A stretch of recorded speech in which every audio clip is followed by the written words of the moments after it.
Assalamualaikum warahmatullahi wabarakatuh. Perkenalkan, nama saya Izni Fatini Isani dari Prodi Bimbingan dan Konseling Fakultas Keguruan dan Ilmu Pendidikan Universitas Muhammadiyah Profesor Dr. Hamka. Di sini saya akan sedikit menjelaskan tentang materi tes inteligensi dan pemanfaatan dalam dunia pendidikan. Di dalam tes ini ada beberapa yang saya ingin sampaikan kepada teman-teman. Yang pertama ada pengertian, yang kedua ada sejarah, macam-macam. Baik teman-teman, mari kita simak materinya. Nah, teman-teman, di sini yang pertama yaitu ada sejarah inteligensi. Inteligensi berasal dari bahasa Inggris intelligence dan Latin yaitu intellectus, yang artinya memahami, menghubungkan atau menyatukan satu sama lainnya. Berdasarkan sejarah inteligensi dalam psikologi, tokoh pertama yang menyatakan teori tentang inteligensi adalah Spearman dan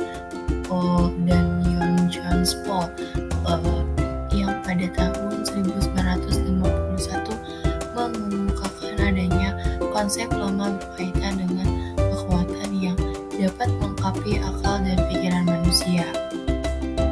Nah, salah satu faktor yang mempengaruhi kecepatan dan kecakapan seseorang dalam melakukan suatu tugas atau pekerjaan adalah faktor inteligensi. Ada orang yang dapat mengerjakan tugas dengan cepat dan dalam waktu singkat. Ada pula orang yang melakukan tugasnya dengan lambat dan membutuhkan waktu lama.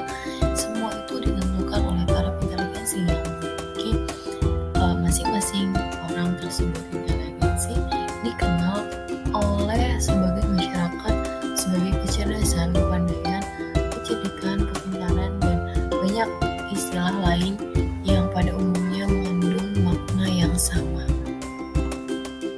Lalu selanjutnya ada pengertian inteligensi. Menurut KBBI, inteligensi merupakan daya reaksi atau penyesuaian yang cepat dan tepat baik secara fisik maupun mental terhadap pengalaman baru, membuat pengalaman dan pengetahuan yang telah dimiliki siap untuk dipakai apabila dihadapi pada fakta atau kondisi baru.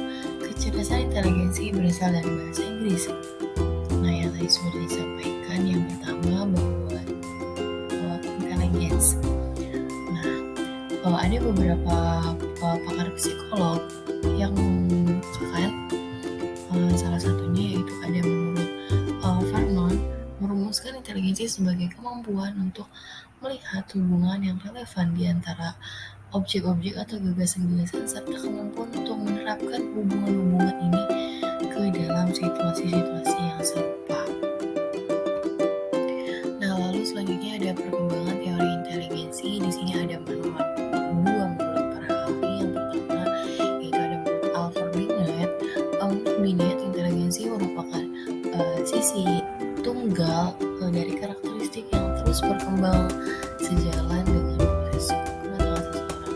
Binet menggambarkan inteligensi sebagai sesuatu yang fungsional sehingga memungkinkan orang lain untuk mengamati dan menilai tingkat perkembangan individu berdasarkan suatu kriteria tertentu.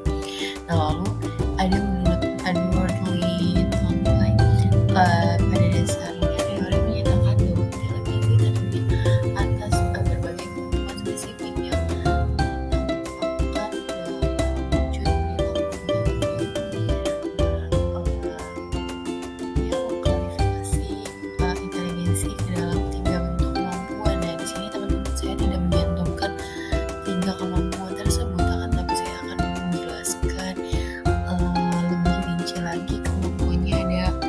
Ada yang pertama, kemampuan abstrak, yakni sebuah kemampuan untuk bekerja dengan menggunakan gagasan dan simbol-simbol. Yang kedua yaitu ada kemampuan mekanik, yakni suatu kemampuan untuk bekerja dengan menggunakan alat-alat mekanis dan kemampuan untuk melakukan pekerjaan yang memerlukan aktivitas.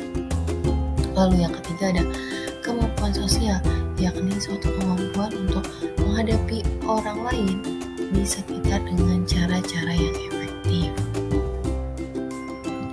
Nah, untuk materi yang selanjutnya itu ada faktor yang mempengaruhi inteligensi, yaitu ada 5, yaitu yang pertama ada pembawaan.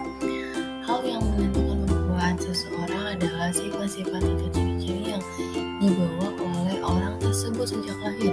Batas kemampuan seseorang dalam mengerjakan suatu hal ditentukan oleh pembawaan masing-masing. Perbedaan akan tetap ada, walaupun setiap orang menerima informasi, belajar, dan latihan yang sama. Lalu yang kedua ada kematangan. Manusia dikatakan mencapai tingkat kematangan apabila tiap organ tubuh telah dapat menjalankan fungsi masing-masing dengan optimal. Misalnya, jika ada anak yang belum dapat memecahkan suatu masalah tertentu, maka itu artinya organ tubuh secara fungsi tubuh anak belum mencapai tingkat kematangan yang sesuai. Dengan begitu dapat disimpulkan bahwa kematangan berhubungan erat dengan umur atau usia seseorang. Nah, lalu yang ketiga ada pembentukan. Arti pembentukan adalah semua keadaan di luar diri seseorang yang akan memberikan pengaruh terhadap perkembangan inteligensi. Ada pembentukan tidak sengaja yang terjadi secara alami, dan juga ada pembentukan secara sengaja terhadap perkembangan inteligensi dan kepribadian seperti mengajar yang dilakukan di sekolah. Lalu yang keempat ada minat. Adanya minat yang khas akan mengarahkan perbuatan seseorang kepada seseorang untuk mencapai tujuannya. Motif merupakan dorongan untuk suatu perbuatan yang dilakukan manusia untuk terdorong untuk melakukan interaksi dengan dunia luar dengan mengeksplorasi, dan lama-kelamaan akan timbul minatnya untuk sesuatu hal.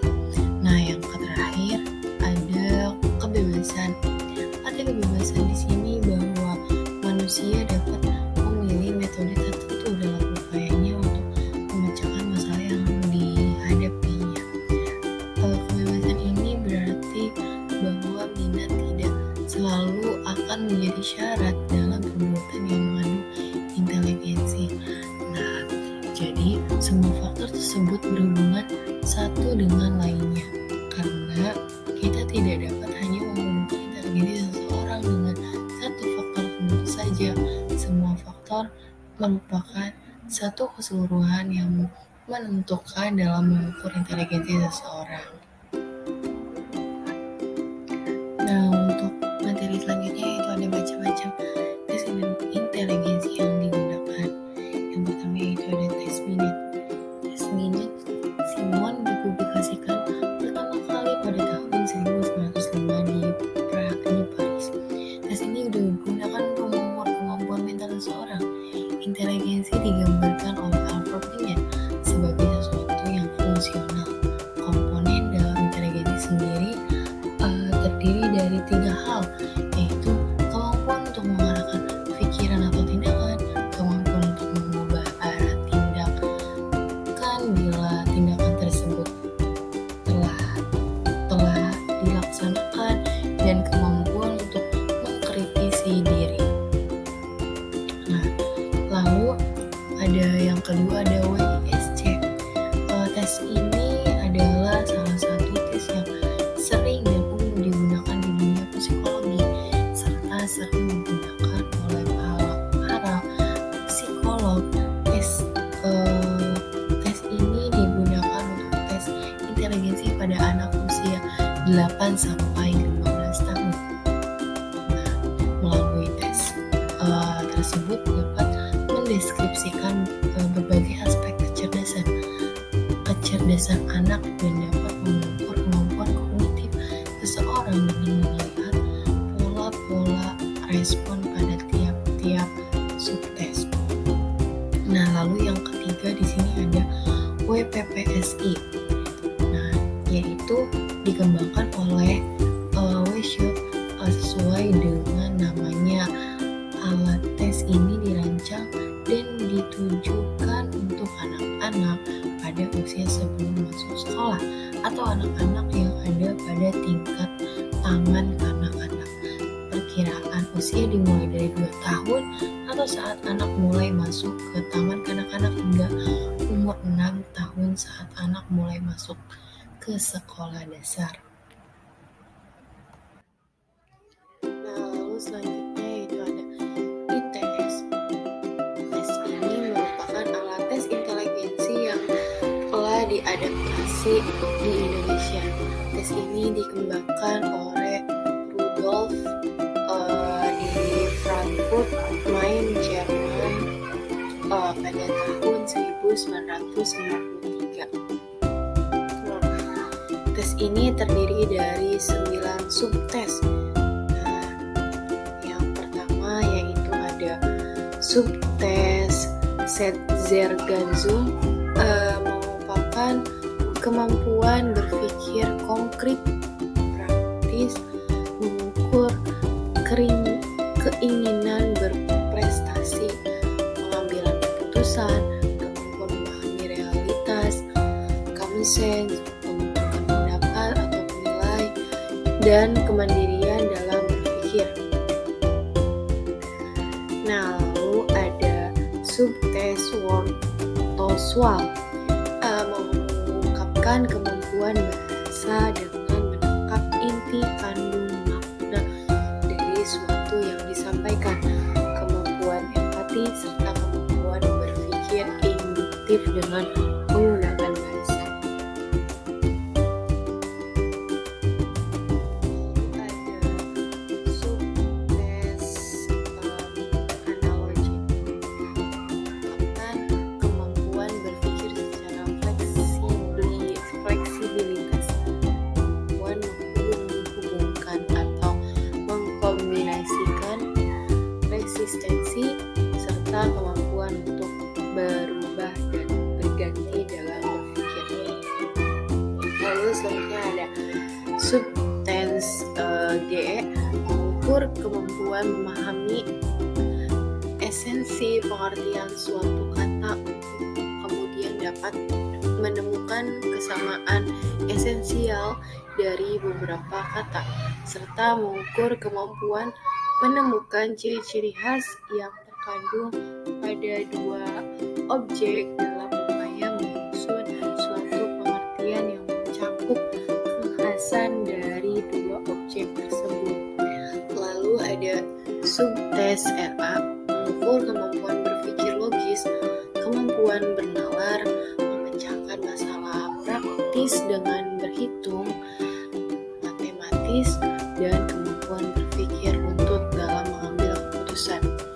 Lalu selanjutnya ada subtes ZR, mengukur kemampuan berhitung dengan didasari pada pendekatan analisis atas informasi faktual yang berbentuk angka sehingga ditemukan suatu kesimpulan. Lalu ada sub FA, mengungkapkan kemampuan membayangkan secara menyeluruh dengan cara menggabung-gabungkan potongan suatu objek visual secara konstruktif sehingga menghasilkan suatu bentuk. Lalu ada subtes WU, mengukur kemampuan analisis yang turut disertai dengan kemampuan membayangkan perubahan keadaan ruangan secara antisipasif. Lalu yang terakhir ada subtes ME, mengukur daya ingat seseorang yang di dalamnya terdiri dari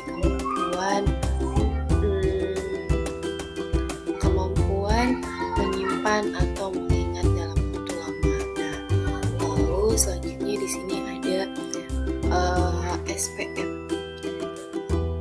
SPM adalah tes inteligensi yang dirancang oleh Raven pada tahun 1936 serta diterbitkan pertama kali pada tahun 1938. Tes SPM ini mengukur kecerdasan orang dewasa. Tes ini mengungkapkan faktor general atau kemampuan umum seseorang. Nah, lalu materi yang terakhir ini ada kegunaan tes inteligensi. Yang pertama yaitu ada dapat digunakan untuk seleksi penerimaan murid baru. Nah, maksudnya itu diharapkan dengan adanya pelaksanaan tes inteligensi pada saat penerimaan siswa baru, maka pihak sekolah tidak akan sembarangan dalam memilih dan menerima siswa baru, sehingga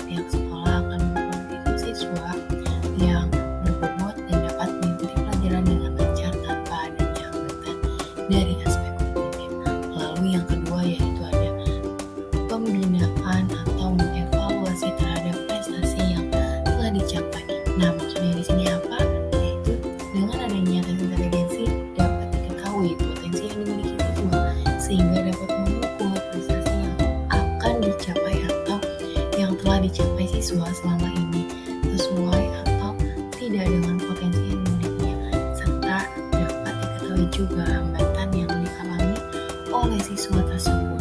Oleh karena itu, sebagai orang tua maupun guru di sekolah dapat segera mawas diri apabila diketahui ternyata siswa maupun anak yang bersangkutan ternyata memiliki IQ di bawah rata-rata dan tidak memaksakan memilih prestasi yang tinggi atau sama dengan siswa ataupun anak yang memiliki tingkat kecerdasan di atas rata-rata.